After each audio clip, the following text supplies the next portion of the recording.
Hello everyone, and welcome back to the Sage streaming Crusader Kings 3.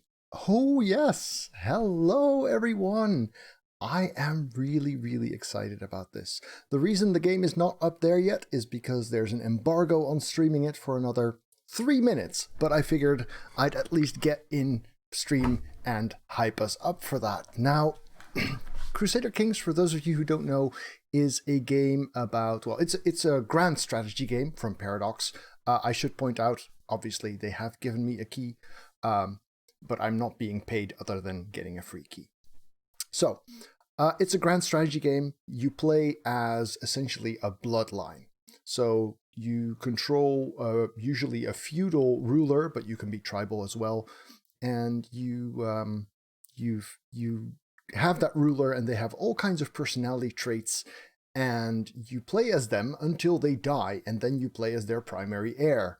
So you're not just trying to control your country, but you're trying to control your personal development, the development of your children, making sure that that specific uncle dies at the right time for you to inherit his titles, marrying the correct princess in order to have your children with them inherit claims to their parents' titles and stuff like that. There's a lot of intrigue, there's a lot of planning, there's a lot of strategy. What I really liked, what got me into Crusader Kings, because a lot of these Paradox grand strategy titles are deep, right? They are dense. They take a lot of learning before you get into them.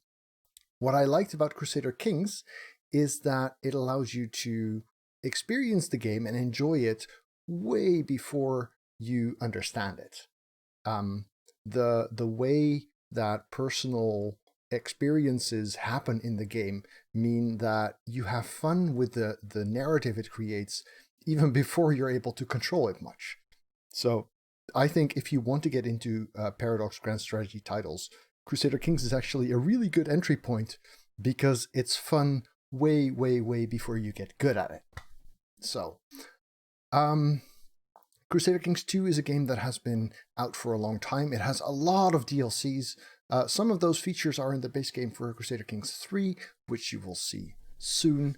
So I'm going to take you through a bit of a tour of what the game has to offer, and then dive into one specific playthrough. All right. So the actual game is a definite upgrade from the previous one. So let's see if I can show you that yet. Well, I doubt they'll be really upset about the opening screen for like a minute. All right, so let's get some sound with this as well. So, hi, this is Crusader Kings 3. Let's have a look at what the game looks like.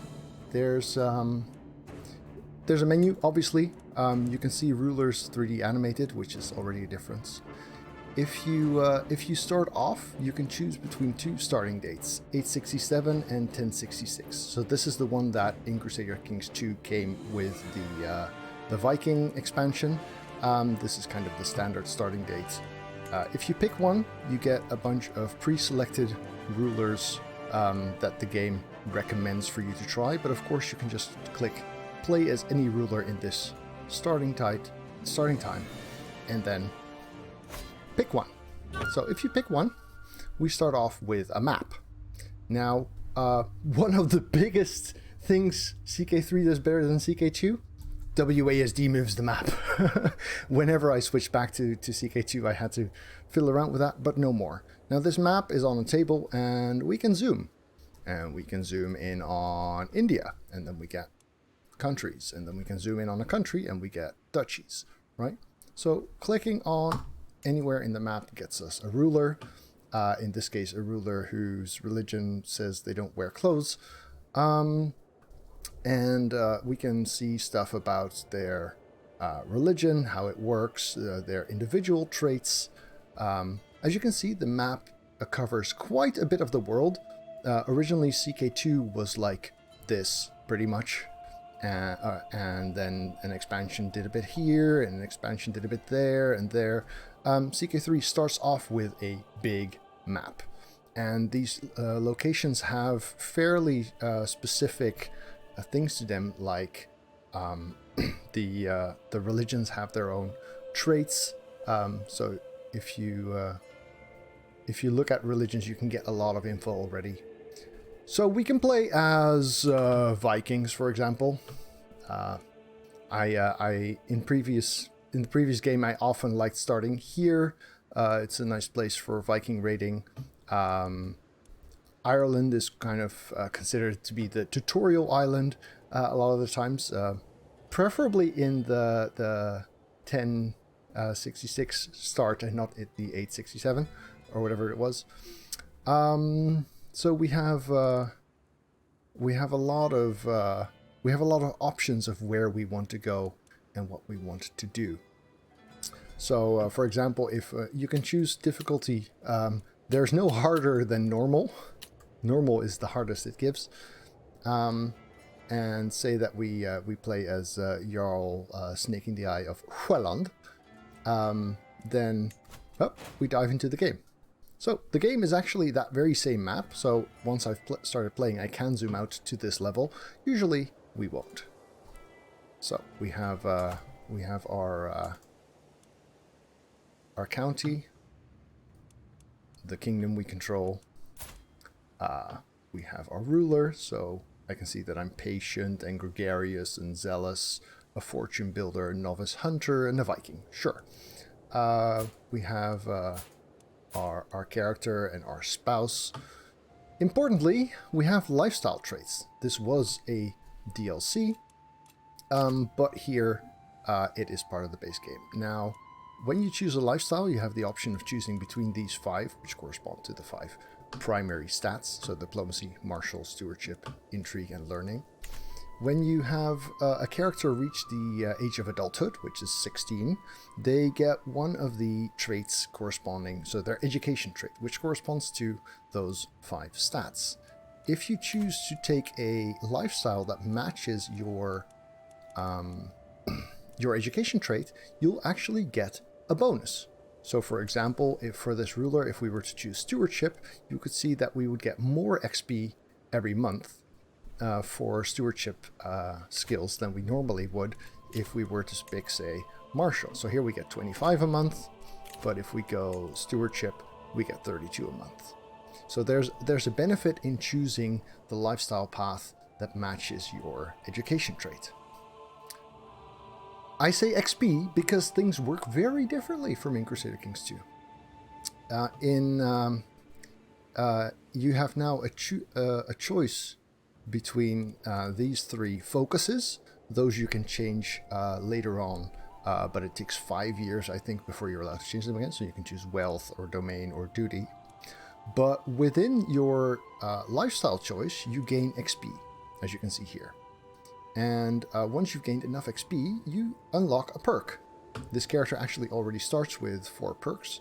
So he has meritocracy, where you can claim throne against your liege, chains of loyalty. So each of these filled out gemstones is basically a perk that you already have.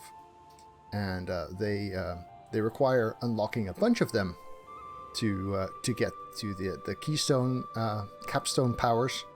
Like, for example, here, if I have all of these, I can get the trait Administrator, which would give me a diplomacy, 3 stewardship, and +5 vassal opinion. So, what you notice here is that the traits that you get and the perks that you get are more player-driven rather than RNG-driven. In CK2, developing your character was often way more at the hands of fate rather than just at the hands of your individual choices. This has advantages and disadvantages. Right. So that's the kind of stuff that we get. You can see that, for example, because I'm a Viking, I get to pick concubines. They're not in my court, and it's a bit harder to get them than it was in CK2. We have the general overview is a bit counterintuitive in the sense that a lot of stuff has moved around. Our ruler is in the bottom left, for example, and our main tabs are in the top right. But overall, if you know your way around CK2, you will learn your way around CK3 fairly quickly. So we have our money, we have our prestige, we have our piety. We also have renown, which is basically a function of our prestige, but it is for our whole bloodline. So it's our family's prestige, basically. Hey there, Herringzor, thank you for the raid. Troops work fairly differently now. Your holdings generate levies, and the levies are really, really bad generic troops, but we have the ability to create man-at-arms regiments. Since I'm a Viking, this costs prestige. As a feudal ruler, it would cost money, so we can create, say, a man-at-arms regiment of bowmen, and then say, okay, we've made it, that cost me some prestige. We can make it bigger. That's nice. And if we want to make them better, because right now, if I click on them, you can see, okay, these are archers and they have an attack of 25. But if I go to, say, this place, I own it, and I build, is that here? No, yeah, that's here. So if I build, for example, palisades in my, my castle, suddenly my archers will start doing more damage. So you can actually specialize the buildings you make in your entire domain to greatly increase the capacity or the ability to fight from your man-at-arms regiments. Mercenaries are also still very much a thing. Raiders are very much a thing. Alright. Other things that are relevant. We of course still have the domain, previously domain, still has a limit. We also have knights or champions, and those are fighters whose contribution to the war effort relate to their individual fighting power rather than their ability to lead armies. We still have our council. So we can have our spouse do a bunch of things. So for example, if she assists ruler, you get a general mix of her stats contributing, but you can choose to have her focus on one of the 5 stats, and then you get a higher bonus, but only on one specific stat. Counselors have powers, of course, or things they can do. Importantly, the fabricate claim now comes from your learning dude, not from your chancellor. Just like in CK2 with the right expansions, your powerful vassals will expect to be on your council and will get votes on stuff. So definitely a lot of the things that were added complexity from DLCs are in the base game for CK3. Like the scale of the map, the lifestyle development, council voting. Reforming faiths is also in the base game. So if you go to your religion, each religion has a bunch of tenets, like for example ancestor worship, which means that you can do extra things from pilgrimages. Human sacrifice, which means that executing gives you piety rather than costing it. Warmonger, so basically the religions that are in the game are formed in the way that the Holy Fire DLC made for CK2. You can reform your faith as well. However, this requires having enough piety to do so. There's also an important stat called fervor, which is basically how fanatical your religion is. If it gets bigger, Baradul, thank you for the sub. If your religion gets bigger and more established, they become more calm. And if you have a new cult that gains the religion status, they are fanatical and going at it. So starting fervor for a new faith would be 100. Lots and lots of stuff in the game. Now, there's a couple of other things that you may have already noticed. For example, in CK2, the base level of representation was really the county. You had baronies underneath it, like a city or a church, but those were only represented as a user interface rather than as a map. No longer. If we zoom in here, so the county of Holland, what you see is that the barony is here. In this case, it's a tribe because we're a tribal. But all of these empty spots actually have their own localization, which means that your army can walk from here to there and from here to there. And a fight takes place at the barony level rather than at the county level. So if we go to a slightly more developed place, you can see, for example, that this is where the barony is, this is where a church is, this is where a city is. That matters as well for raiding, for example. It means that you can raid a city without raiding the corresponding barony. So there's a lot of things that have changed. It looks really nice. I'll show you in a moment that the battles also look pretty good.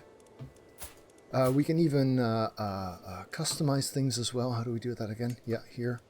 So we can say, okay, well, I want this guy to look like that, with a nice crown on his head, and long flowing hair, and yeah, there's a lot of, you know, if you're more of the social Sims kind of gamer, there's still a lot you can do in this game, which I think is very cute, if not particularly a focus for myself.